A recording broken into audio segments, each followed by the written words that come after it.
Hello and welcome back to another episode of Ruining Your Childhood.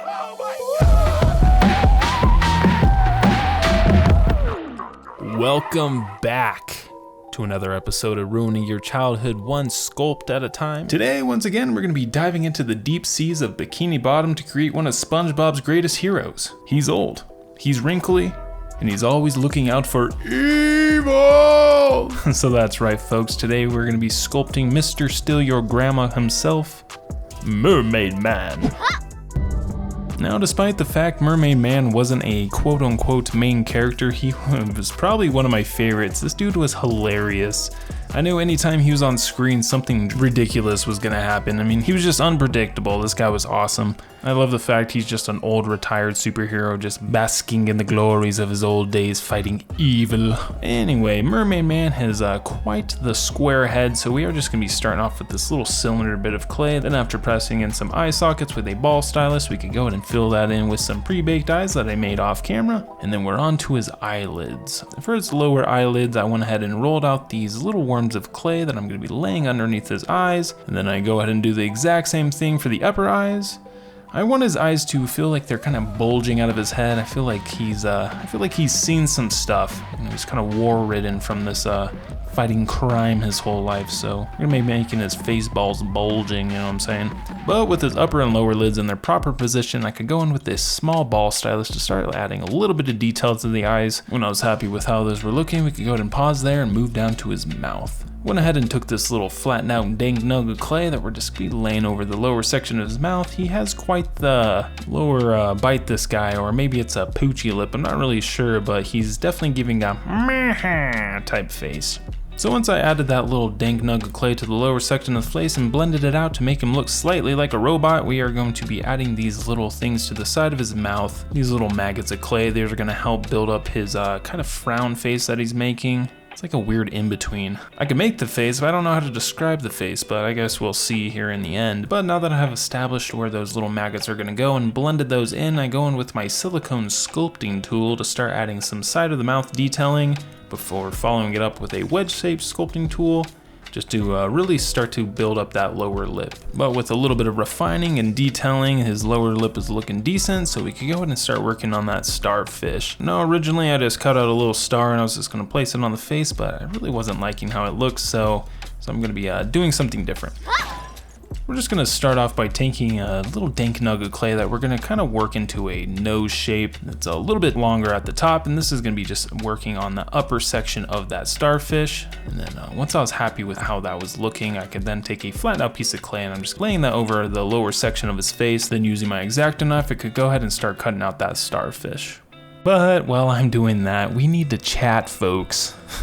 We need to talk about something. So my whole life, well, maybe not my whole life, as long as I was watching the show, I've always thought that was just like a mask over his nose.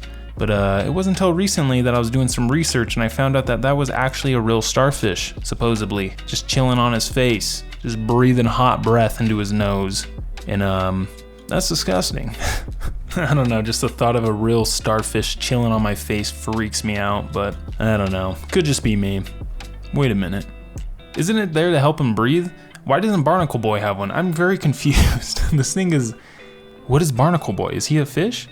Anyway, now that we've established his starfish on his face, it's time to just go around the face, adding some wrinkles and folds and rolls until he's looking like a proper old man, and then from there we can go ahead and work on his ears. Went ahead and rolled out a ball of clay that I'm going to use my thumb to smash flat, and then we're going to go ahead and take my X-Acto knife, slicing that in half, and then we just go around each of those halves to start to shape out the rough shape of his ears before applying those to the side of his face. Once I was happy with the location of those ears, I could go in with a few different sizes of ball styluses to start adding that inner ear detail. And with the other ear complete, his lobes are looking pretty solid, so we could go ahead and pop it in the oven for its first bake. And with Mermaid's head back from the oven, we go ahead and give it that unnecessary flick test that we all love to do. And then we can move on to his girthy neck. This thing is thick. Give Mike Tyson a run for his money, this thing is that thick. Anyway, to start off with his neck, I start off with a chunk of clay that I'm going to be rolling out into this thick cylinder. I then add some liquid Sculpey to that little piece of armature wire protruding out of his head, and when I was happy with how gooped it was, we could go ahead and take that cylinder, sliding it up that armature wire, pressing it into the head. Then I just go around with my dirty phalanges to blend all that clay in. And once I had that neck thoroughly blended into the head, we could go ahead and start bulking up that body. I start off with this big old ball of clay, but don't worry folks, it's not solid clay, it's actually filled with tinfoil, because that would be a major waste of money. Because he's got a thick body, this thing is pretty large. But once I had that head shoved into that upper section, I'm just gonna go around adding some more detail to his neck now that I have something to actually hold on to.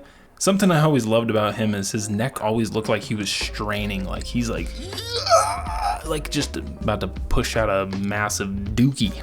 Green Day. Released February 1st, 1994. What am I talking about? Okay, now that his neck's all strained and wrinkle-fied, we could go ahead and bulk up the lower section of his body just by taking another nug of clay, slapping it onto the bottom, and then blending it in. I was pretty happy with how bulked his body was looking, so I'm going to be taking this little coffee stirrer, and I'm just going to be going around his belt line, pressing in a little indent. This is going to be making it a lot easier for me to actually establish where the bottom part of his pants and his shirt separate. This really helps sell the effect of his belly kind of hanging over top of his belt.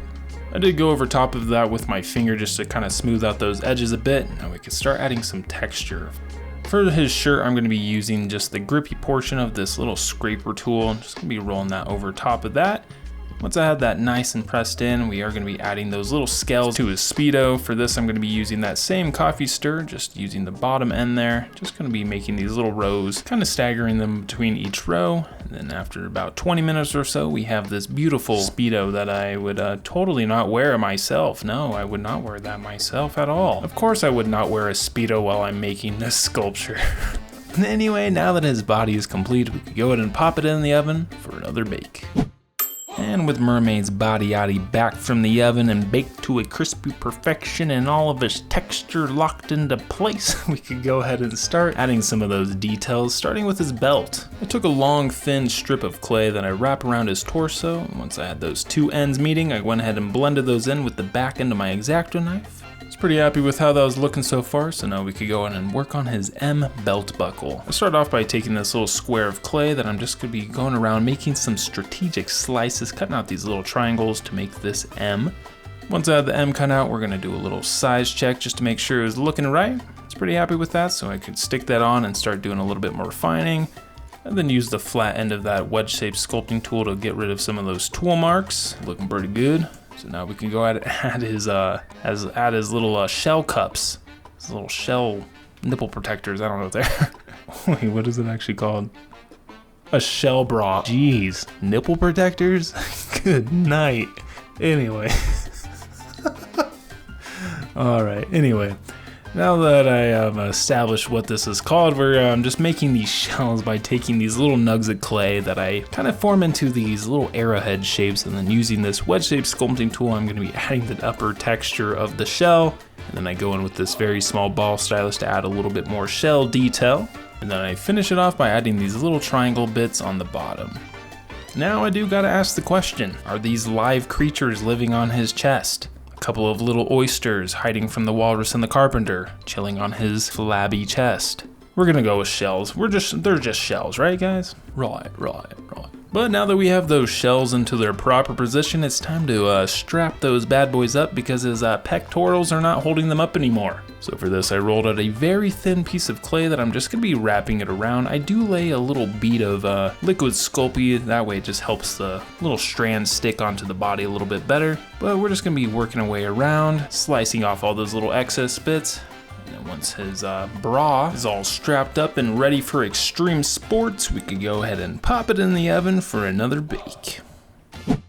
And with Mermaid Man's body back from the oven, we could go ahead and start adding his arms. I went ahead and made these little twirly boys just by taking a piece of armature wire, bending those into the position that I wanted. We're gonna be going for that classic kind of superhero heroic stance, hands on the hip, head to the sky, feeling alive, you know what I'm saying? But now that I'm happy with the shape of those arms, we could go ahead and start sleeving them up. Now I have a tried and true method around here that I use for putting on clay on pieces of armature wire for arms, and that means you gotta goop it.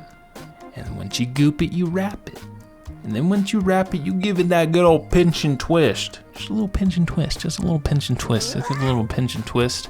And after that, it's looking pretty good, so we could go ahead and start adding some detail. I add some wrinkles into the inner fold of the arm, and then I also add more of a point to his elbow. And then I cut off a little bit there so we could attach his hand. Now, since we are just going to be making fists on his hip, we're just going to start off with a ball of clay that I'm mashing onto the end there. And I'm just going to go around with my dirty phalanges, giving it a good old vigorous rub down to blend all that clay in.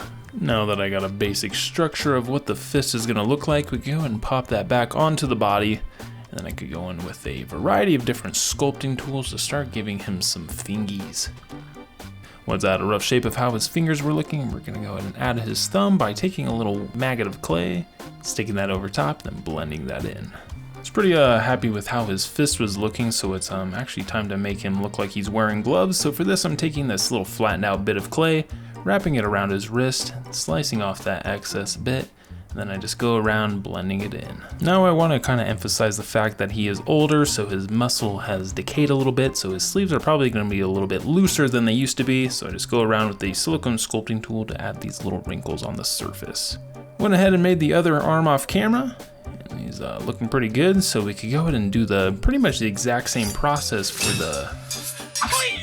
the legs. And then of course is I take a piece of armature wire that I bent into the kind of bent knee shape that I'm going for, and we just do that tried and true. Goop it, wrap it, slice it, roll it. I can then go ahead and take that leg, sticking it into that little pre-drill hole on the bottom of the body. After giving him a couple little stanky legs there, we got ourselves a nice couple set of legs, and I am going to be sticking it on the actual base. This is going to help give it a little bit more stability because those legs are pretty thin and I don't want them to accidentally break. So I'm just going to be sticking it on there for now, and then it's also going to help me just make those feet nice and flat. But speaking of feet, it's time to work on those. Start by pinching off a little loaf of clay that I'm going to be smoothing flat into a nice log. And then I slice in half, and then doing a little bit of refinement with my fingers to get a little bit more of a foot shape. Give it a slight curve in the back, and then we can go ahead and take those little slices, just applying those to the front of the ankle. And after a little bit of blending in and refining, we have ourselves a nice couple pair of feet.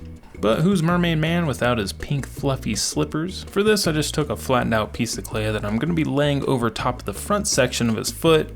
After I had that pressed down and blended in, I'm going to go in with my X-Acto knife to slice off the little excess bits of clay. I then go around blending those sides down with my finger before following it up with a ball stylus to add that little bumpy texture. And just to make it look a little bit more realistic, more fabric-y, I am going to be taking this rough sponge and I'm just going to be going over top, just dabbing it on the surface. This helps just to give it a little bit more of that fluffy look that we're going for. And with that, his legs are complete and he's looking quite nice. So we're going to go ahead and pop it in the oven for its final bake.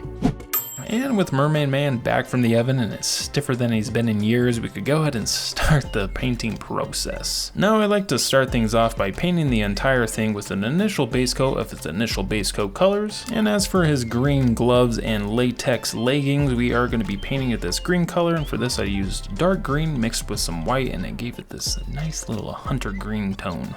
And as for his probably very soggy slippers, they're going to be getting this pink tone. For this I mixed up some blood red and bone white and a very tiny amount of magic blue just to kind of help it match the color a little bit more.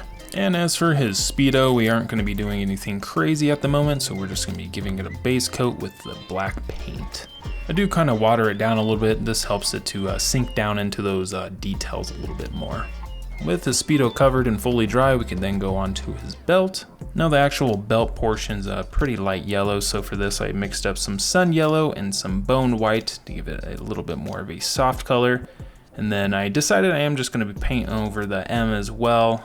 It is going to end up being gold, so I don't really show it, but I do end up going back over top of that with black paint. It just makes the gold pop a little bit more. As for his shirt, we are going to be going with the classic orange, and how I made this was just by mixing up a color called Orange Fire, a little bit of that sun yellow, and white. And for those of you that are curious on what brand of paint I am using, it's called Vallejo or Vallejo. I'm not really entirely sure how to pronounce it still. I'm trying, guys. I'm trying. Anyway, I really love these paints. They do a really good job of coating in like one pass. Like with the yellow belt, like I only had to do it twice, I think. And if you've worked with yellow, you know how annoying it could be. But now that we have his shirt done, I went ahead and let that fully dry. Now we're just working on his little bra straps, and for these we're just gonna be using that bone white. Once I got those straps all covered up, we're gonna be going over top of the little shells. Now it's kind of hard to tell, but I did add some purple to that bone white. When it's wet, it still kind of looks like the straps, but once it dries a lot darker and it has a good separation. But with that pretty much completes the body. So after letting that fully dry, we could go and start working on his skin tone. And to achieve this classic pale old man skin tone, I mixed up equal parts of unbleached titanium and a color called dark flesh, which is kind of this yellowish tone, and I added a small amount of blood red to give it a little bit more life. But with the skin tone done, we could go ahead and paint that little distant cousin of Patrick on his face. And for this, I'm just gonna be using pretty much the exact same purple as I used on his shells, except that it's gonna be a little bit darker. And to finish off those base coats, I'm just gonna be going over top of his eyes with that bone white. It's a nice off-white color, gives his eyes a little bit more of a realistic look. And with that, his base coats are complete, so we could go and start giving him some more life. We're gonna start things off by going over top of his wrinkles and folds with this blood red wash, and I'm really watering it down and just letting it sink into all those little cracks and recesses. This is really gonna help to make those wrinkles pop and also just give a little bit more life to his skin. I start off by going over some key areas such as his cheeks, above the eyes, lips, and really focusing on between the wrinkles on the side of his mouth. I could then go over with a very watered down version of that red wash, just going over the top of the entire face to give it a little bit more of a red look. Once I was happy with the amount of red that I added across the face, we could then go in with a blue wash, and I'm just going to be focusing pretty much on the lower section of his face. This is just kind of basic like paint mapping. If you know how to paint portraits, the top of the head's typically yellow, midsection's more red, lower section's a little bit more blue. This also just kind of helps to add the illusion of like stubble, or gives him a little bit of that 5 o'clock shadow look. But with his skin tone pretty much done, we could go ahead and start giving a little bit more life to that living creature on his face. Just going over top of it with a dark bluish purple wash to let that sink into the little details that I added. I felt like he was giving brown eye energy, whatever that means, so we're just gonna be making his eyes brown. That pretty much concludes the head for now, so we are gonna be moving down to his super suit. He's been wearing this one for quite a while, so we are gonna be making it extra weathered by just taking a lighter version of that initial orange and then just dry brushing that over top of the surface. And to help the texture stand out a little bit more, I am gonna be going over top of it with a brown wash to let it sink down to all those little details, just to make them pop. Shirt was looking pretty good. I did go ahead and touch up those little bra straps, and I am going to be adding a black wash over top of those shells just to make the detail stand out. Now we got to do something about that belt because it's looking kind of flat, so I am just going to be going over top of it with a gold just to give it a little bit more of a shine. Now with metallic paints, it tends to kind of reflect the color underneath, so I do, like I said before, go over top of the M with black and then finish it off with a few coats of that gold paint. Now I was noticing that his Speedo has these little green highlights on the end of the scales, so I'm just going to be going over top of that with a dark green, just dry brushing that over top of the surface. But with that, his paint job is pretty much complete, so it's now time to add his hair. For this, I'm going to be using some of this fabric fusion, and I'm just going to be applying it on the top where his hair would go, and then I'm using little combed up bits of yarn to actually make up his hair itself. I go in a little bit more detail on how I do that on my Krusty the Clown video, so you should check that out if you haven't seen that yet. But once I had the hair placed on, I do use this little toothpick to help hold the hair down while it dries. Then we can go ahead and bring him around town. As for the top portion, we're going to be doing pretty much the exact same thing, add in the glue, and then the only difference is I am going to be trying to form it as I lay it on. We're going to be trying to do that swoop on the top. This was actually pretty difficult, and it took me quite a while to actually figure it out, but we get there. It's close enough, and I'm happy with how it came out. But with a little twist and flip, his hair is looking decent, so we could go ahead and move down to his eyebrows. Now I didn't have any black, so I'm just going to be using this dark brown, and then I end up actually dyeing them with some black paint, but you'll see that in the end. And with that and a little bit of off-camera detailing, we're onto those JCPenney glamour shots.